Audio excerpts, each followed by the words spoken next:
ეხლა ჩემი წასვლის ისტორიას რაც შეეხება ეს დინამოდან მოხდა ეს ყველაფერი, დინამოში ჩემი მოყვანა მოხდა ფოტოშორის შაშან ამ დროს როცა ძალიან ბევრი ისტორია მოუყევი და ყველაფერზე ვილაპარაკი, ყველაზე მნიშვნელოვანი მომენტი გამორჩა და ეხლა მინდა ვისარგებლო შემთხვევით.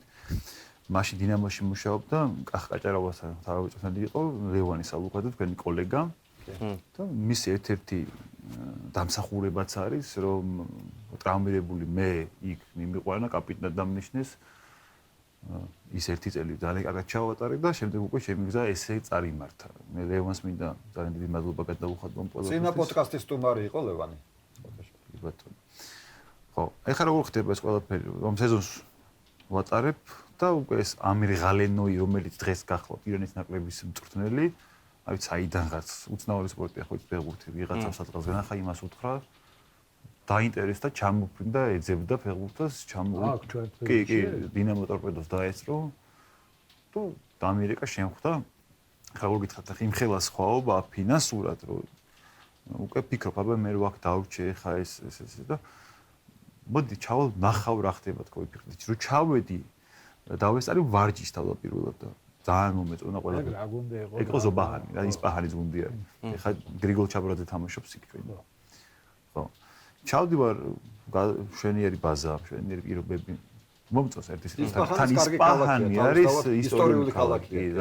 ძალიან საინტერესო ქალაქი არის. ნამდვილად ისპაჰანში, როცა თქვენ ჩაბრძანდებით. აი ძალიან ბევრი ისტორიულ მოვლენას წააწყდებით, რაც გარკვეულწილად ესე აბსტრაქტულად დროში გამოგზაურებთ. რა მაგალითად ალავერდი-ხანი, ქართველი ალავერდი-ხან უნდილაიძე, მისი შვილები, ესე იგი დაუდ ყულიხანი და მეორე ორივე გუბერნატორები იყვნენ, ფოროსტები თვითონაც გუბერნატორი, ანუ არა მხოლოდ მთავარსარდალი, არამედ ასევე ქართველებს ძალიან დიდი როლი ჰქონდათ, ესე იგი შაჰ-აბასის კარზე მაგ დროში. მაგ დროში მოხდა მერე კოჩენი ქართველების გადასახლება პერეიდანში, თავდაპირველად ისპაჰანში, გარკვეული ისპაჰანის მშენებლობაში, ამ ხიდების მშენებლობაში და ამ ზოგადად არქიტექტურის მშენებლობაში მათაც მიუძღვე წვლილი.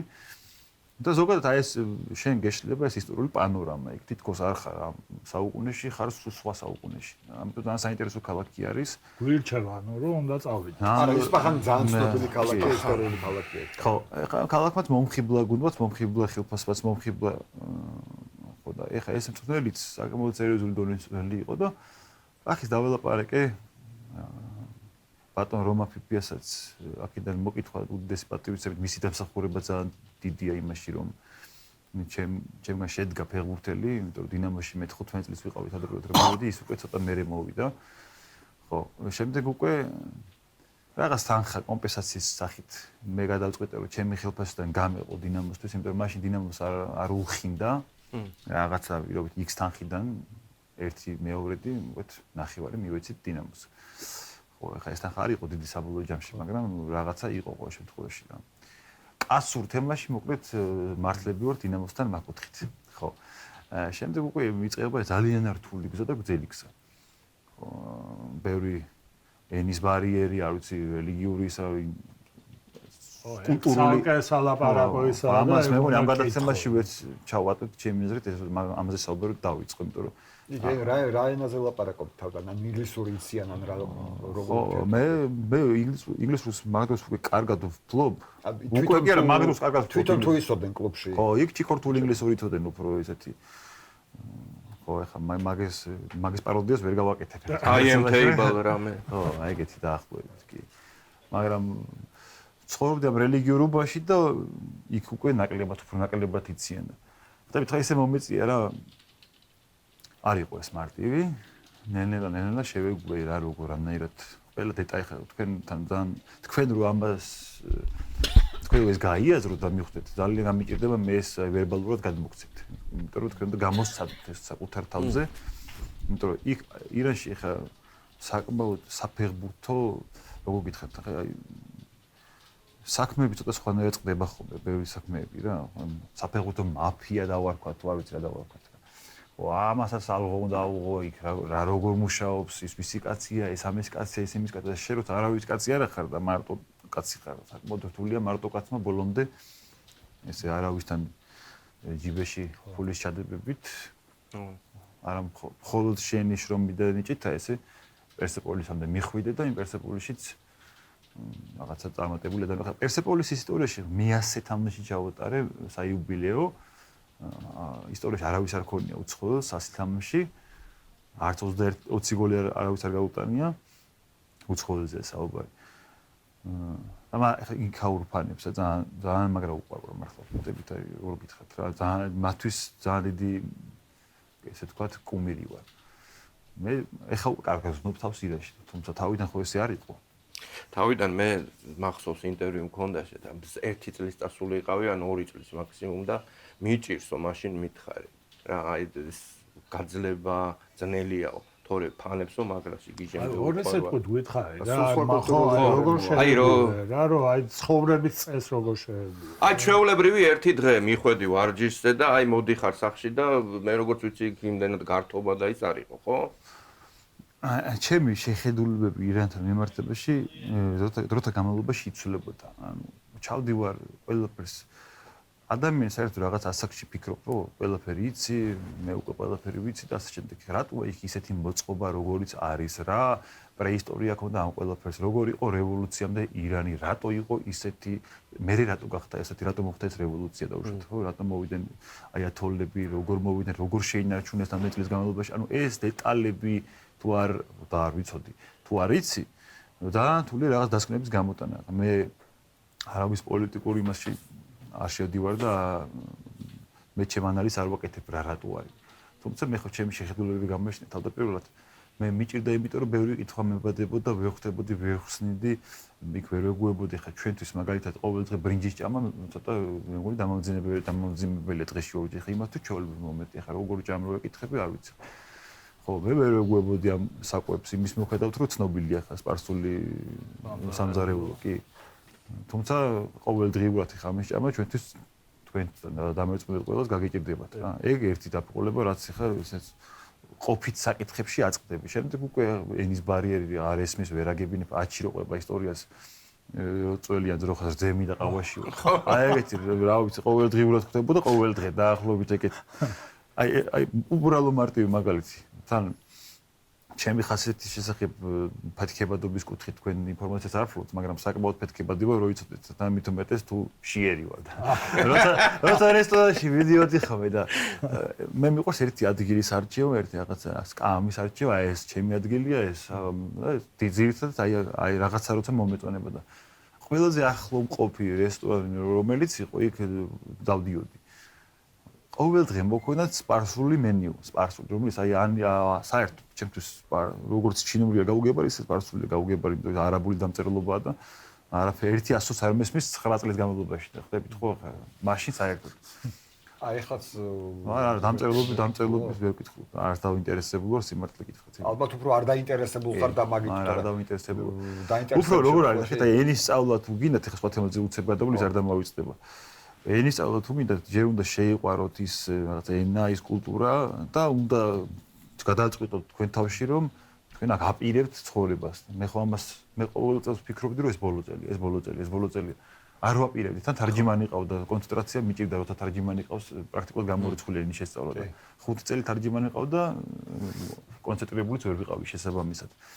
რაც შეეხება ეხლა თემის გაგრძელებას 3 წლის განმავლობაში ყოველდღიურად მოქონდათ ეს სპარსული მენიუ და ყოველდღიურად მე ვჩხუბობდი რომ არ ვიცი, კითხვა ხო ვიცი, არ ვიცი, კითხვა გადაგახევეთ თავზე მენიუს, ეხა იმას იზავ, ეხა როგორ ეხლა რა ქვია ამას?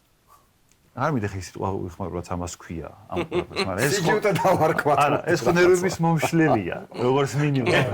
მარტივად. ხო, როგორც მინიმუმ. ხო, აი ესეთი ნერვების მოშლები ბევრი იყო. მაგრამ ეხა ამით მაინც გადმოსცემ თელი გავლილი 8 წელი გამიჭირდება. ამიტომ ეგ თან ერთ მიმტანს რომ მოაქ ეგ ისა რა ქვია რა 3 წელი ჯიუტად გაძლევს იმას რა ქვია. სიჯუტე დავარქვათ, როდესაც ცოტებს ნოვიხმართ. ხო. კიდე რა იყო აი შენთვის მიუღებელი რა. ნახეთ როგორ არის რასთან შეგვიძლია ჩვენთან გაბატონებულია. წარმოიდგინე რომ ირანში თითქოს აი ყიამეთია, ესე ვთქვათ, ირანში თითქოს ვერ იცხოვრებ, ის არის შეზღუდვები არის, გან არ არის. თითქოს ვიხმარე სიტყვა, იმიტომ რომ ახლა მიხვდებით რატომაც. თქვენ და ისიც გაითვალისწინეთ, რომ მე აქ ყველაფერს ვერ ვისაუბრებ გარკვეული პოლიტკორექტულობის გამო. აბსოლუტურად მესმის. შესაბამისად ორი ირანი არსებობს, ესე ვთქვათ, სადაც ერთი ცოტა სხვა, მეორე ცოტა სხვა. ორად არის გაყოფილი. თეირანში განსაკუთრებით. საერთოდ ხშირად მეკითხებიან ხოლმე საქართველოში ძირითადად ქალთა უფლებებზე, რომ აი როგორი შეზღუდვები სპეციალურად ჩვენ სტუდიაში ზის ადამიანი, რომელიც ნამყოფი არის რამოდენიმე გაკვირვებული დარჩენილა ხოლმე, რომ მე ესე მეგონა და სულაც არ ყოფილა ესე კაცო აქ თურმე აქ როგორც ერთობიან ესე მე ვერ ვერთობი და ხვდებით ხო რისი თქმაც მინდა რასაც ცოტა გადაკვირთაც ჩვენ ენაზე გესაუბრებით. თლათ ისეც არაა როგორც წარმოგვიდგენია. ხო, არც ისე არის როგორც წარმოგვიდგენენ ნამდვილად და შესაძლოა პირიქითაც იყოს. კი ბატონო. რაღაც სიცილზე არისო რაღაც ადრე მითხარი რაღაც აი ამაღალ სიცილზე. ეს თავდაპირველად შენ ილია ჩემთან ინტერვიუ რო ქონდა მე მაშინ ესე ბროშურებით ვკითხულობდი ამათ წესებს. ბროშურობით აი ნახეთ აი ირანი როგორ თქვენთან არის დავუშვათ რაღაცა კანონი მაგალითად ამ ღვედით ვარ გიკეთი 40 ლარი ეს ვარ გიკეთი 100 ლარი გადაკვეთე ღერძულა ხაზი არ ვიცი რამდენია მოკლედ თქვენ ამ წესებს ექვემდებარებთ ანუ ჩვენ ხო რაღაცა იქაც ეს წესი ბროშურები რაზეც მე თქვენ გესაუბრებოდით ეს ეწერა კაცო ხა ზედმეტი ის არ შეიძლება ეს არ შეიძლება ეს მაგრამ ყველაფერი შეიძლება აი ის არ მოშალოს რამაზე ეს არის არ გამოძე შე პერსეპოლის ფეხბურთელი ხარ მაშინ შეიძლება აი მაგალითისთვის ხა ერთი შემთხვევა იყო ესეთი რომ თვითრენავზე რეგისტრაციაზე მივედი დავრეგისტრირე საათი და 15 წუთით ადრე მივედი რეგისტრაციაზე დავრეგისტრირებული ყავი და ბოლო მგზავრი ვიყავი და ჯიბეში ვიფათურებ ხელებს და არა მაქვს პასპორტი დამშა მოკლედ სახში ხო და წარმოდეთ თელი მგზავრები გააჩერეს საცობია თეირანში თეირანში ეხა გეუბნები ხო გააჩერეს თელი რეისი გააჩერეს საერთოდ წადი სახში მოიტანე პასპორტი ჩვენ დაგელოდებით და მე გაფრინდება თბილისში რეისი და თელი ხალხი მე სანამ ჩავედი 1 საათი იქ და 1 საათი დაბრუნდი უკან თელი ხალხი მე მელოდებოდა თეირანი ერთი საქართველოს ტოლა ხო არა თეირანი არა ვერ არის იმიტომ რომ ნახეთ ხა კვადრატული კილომეტრებით რო ვიანგარიშოთ ზოგადად კვადრატული კილომეტრებით ირანი მილიონ ახლა მე ჩავი 1.300.000 ან 400 შეიძლება 500 1.500.000 კვადრატული კილომეტრია საქართველოს არის 79-ში თქვენ ანგარიშობთ ესე იგი აფხაზეთსაც და ანგარიშობთ ხო ეგ რო გამოვაკლოთ დაახლოებით ესე 2000 კვადრატული კილომეტრი რო გამოვაკლოთ ჩვენ სამხრეთ ოსეთის და აფხაზეთის 10000-ია ან 9 დარჩება, ხო? გამოდის 58,000 კვადრატული კილომეტრი საქართველოს დღევანდელი ჩვენი იურის დიქცია სადაც ვრცელდება, ხო?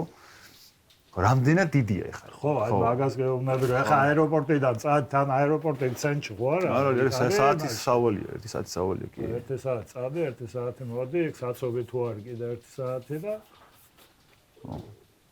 შენ გამოშეჩერეს ესა. აი მაგალითად ეს არაფერი ხო აი ბოლო გამოფრენაზე ხა მაგალითად პოპულარობაზე მეტყველებს რა ამაც. ხო მაგის ილუსტრირებისთვის ვამბობ ამ ყველაფერს აი ბოლო გამოფრენაზე ეხა ვიყავით ოჯახი ჩასული პარიზში და პარიზიდან უკვე რომ მოფრენავდით 1 კილოგრამი მქონდა ბარგი ზედმეტი და ამ ბარგს აი ეს ხელის მოსაკიდე რო აქვს ალბათ 2 სანტიმეტრია. აი ეს ვერ ეტეოდა მოცემულ ნორმებში. ამის გამო ეს ბარგი დაავტოვე, არ ვიცი რა, ვიწვალე, გადავიტანე და მანამდე 3 დღით ადრე ფრენა მქონდა ირანი და თბილისში. და რამდენი კილო მექნებოდა შენი ასეთ ბარგი ზედმეტი? ბევრი. 42 კილო მქონდა ბარგი ზედმეტი. 2 ჩატა. 2 ჩემო. არა, 4 ჩემოდანი მქონდა. 42 კილოგრამი არის 2 დიდი ჩემოდანი. ხო და გადასახდელი ძოლი მიერეკავს რომ ადრე წაიღო ეს ბარგი. გიორგი გადასახდელი ამდენი ის არის აუ ქნა გადავიხოთ დამელოდე როგორი. აჩერე. მივედი რაღაცა ფოტო გადაიღეს 10 კილოგრამი გავქვითე. იქით მეორე ფოტო, იქით 5 კილოგრამი და მოკლედ ჩამოვედით რა გადავიხეთ 3 კილოგრამის თანხა. არა რისთვის ამბობთ ირანში აი ეს ლავირებ. ეს წესები და ეს ბროშურები რაზეც მე თქვენ გელსაუბრებოდით და ესე დაშტამპულად რო გეუბნებოდით. საბოლოო ჯამში ხა რევიზია რო გავაკეთეთ ამ 8 წლის განმავლობაში თუმცა საერთოდ არ ყოფილა ესე.